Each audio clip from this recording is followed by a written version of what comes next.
अस्सलाम वालेकुम दोस्तों, ये आईटेल का फ्लिप वन फ़ोन आया है लेटेस्ट मॉडल पाकिस्तान में। ये फ्लिप फ़ोन है। ये हम इसको अनबॉक्स कर लेते हैं।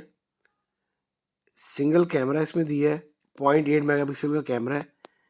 ये देखें, ये कीपैड फ़ोन है जी। ऑन कर लेते हैं इसको हम।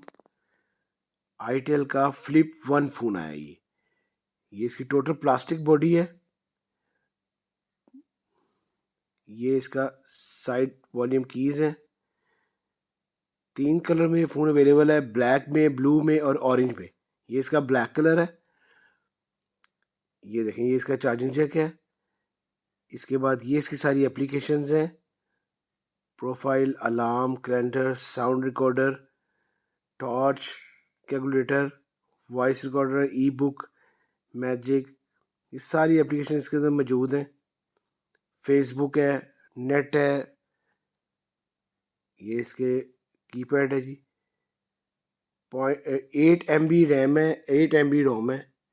ओनली इसके साथ सिर्फ केबल आ रही है, आपका जो इसका चार्जर होता है वो नहीं आ रहा, ओनली केबल आ रही है। ये फ़ोन बहुत अच्छा है जी, आप लोग लाजमी ख़रीदें। अगर आपको मेरी वीडियो अच्छी लगी हो तो प्लीज़ इसको लाइक कीजिएगा, शेयर कीजिएगा। 6500 प्राइस है इस फ़ोन की। अल्लाह हाफिज़।